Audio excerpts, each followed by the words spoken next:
Electricity is an integral part of today's labs. It's literally everywhere. Without it, operations would come to a standstill. So it's important that we know how to work with it safely. Accidents and equipment problems can cause electric shock or ignite flammable vapors. Performing equipment maintenance or making adjustments without taking proper precautions can result in serious injuries. And sparks from malfunctioning equipment can even cause explosions. So we need to know electricity inside and out. It's the only way to be safe. Let's begin by reviewing a few fundamentals.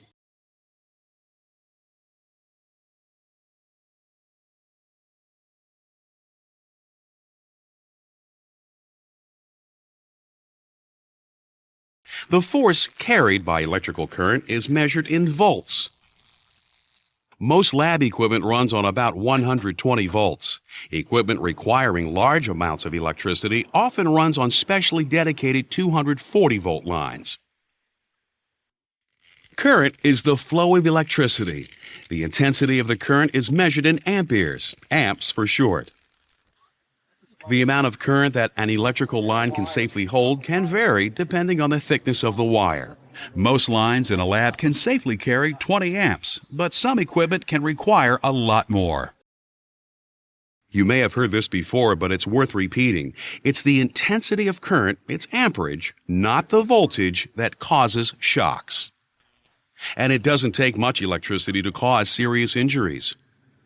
In fact, exposure to just 6/100th of an amp, the amount of electricity needed to power a Christmas tree bulb, can be fatal if it passes through your heart. So we need to exercise caution around electricity at all times.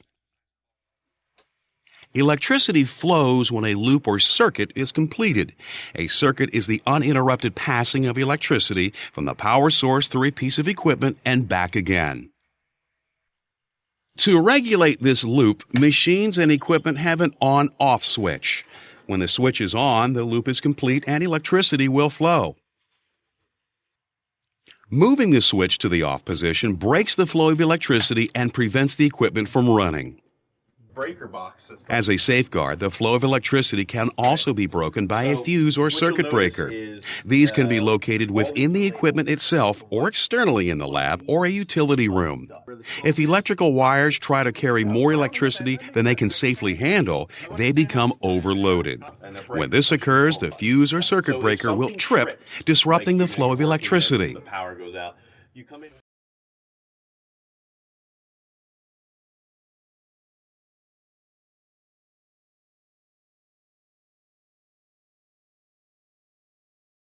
Another important principle to remember is that stray electricity is always being pulled toward the ground.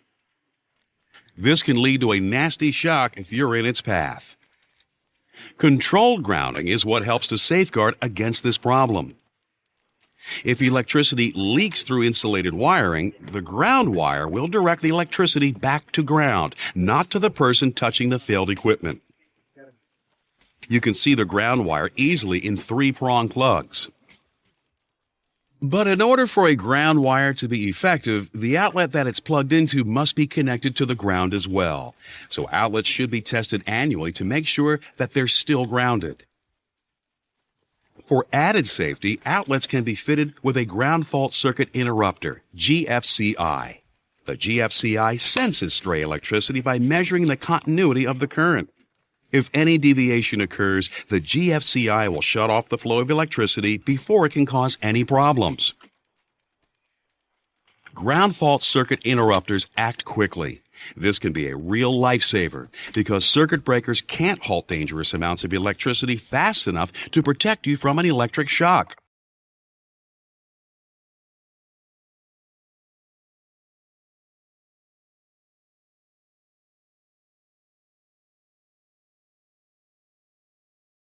Following safe work practices is also critical to working safely around electricity. To begin with, we need to remind ourselves that electricity can be dangerous. The 3 most common electrical hazards are fires, shocks, and burns.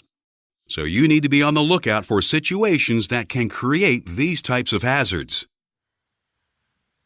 A number of electrical problems involve faulty wiring. Before plugging in a piece of equipment, check the insulation on all wiring for cracks and other defects. Report any problems and have faulty wires replaced or serviced immediately. Don't overload circuits by plugging too many pieces of equipment into outlets or power strips. This can cause the wiring to heat up and increase the risk of a fire. Try not to use extension cords.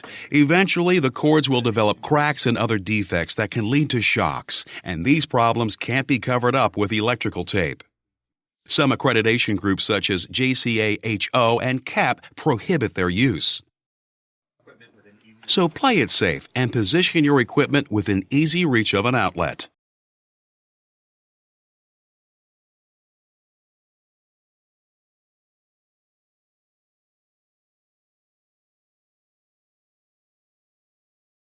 Always use caution when selecting electrical lab equipment. Whenever possible, it should be double insulated. This provides built-in protection against shock. With double insulation, a special safety shielding conducts stray electricity away from you to the ground wire. Sometimes equipment may appear to be working properly, but closer inspection will reveal a problem. For example, a machine with damaged connections can occasionally spark. It could initially look like it's fine, but actually be a real hazard. Be careful. Electrical sparks can ignite flammable liquids, vapors, and dusts. Tell your supervisor about any problems and contact a qualified repair person. Don't try to fix the equipment yourself. If you need to get inside a piece of equipment to make an adjustment or perform routine maintenance, disconnect all its power sources before opening it. Make sure to use proper lockout-tagout procedures as well. Consult your supervisor if you have any questions. In areas where flammable materials exist, it's especially important that you choose the equipment you work with carefully. Motor-driven electrical equipment should be equipped with non-sparking motors and switches that limit the possibility of an accidental fire. This includes items such as vacuum pumps, mechanical shakers, and stirring devices. Never bring home appliances into a lab where flammables are present. Most of them have switches that can spark. Maintenance crews often bring vacuum cleaners and power tools into our labs. Their motors can create sparks as well. So before this equipment is used, make sure that the lab is free of flammable vapors. Okay, thanks. Water and other liquids are another thing that can create real problems when electricity is around, so you need to prevent them from coming in contact with electrical equipment. Liquids can damage sensitive electrical circuits and leave you vulnerable to a shock.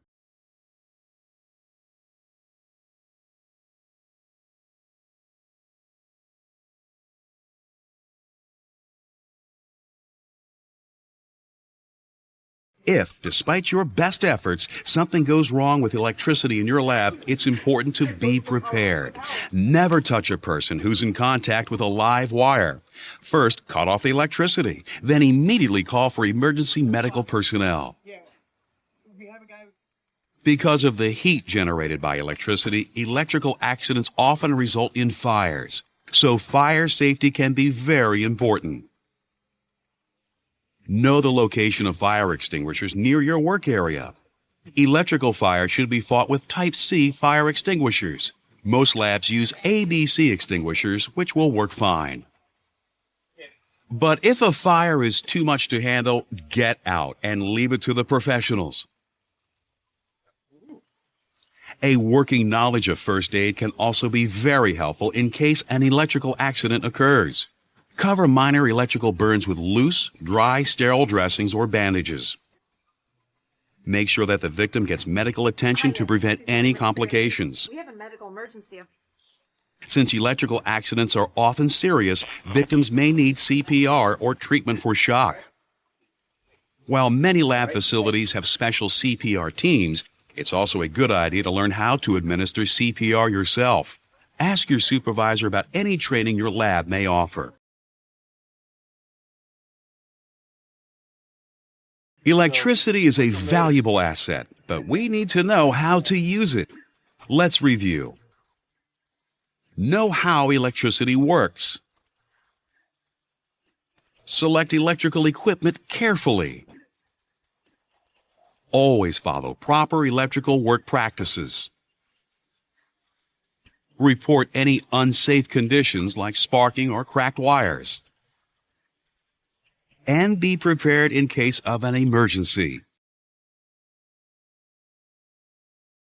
Electricity makes our labs more efficient. It's up to us to make sure that we take all the necessary precautions to work with it safely.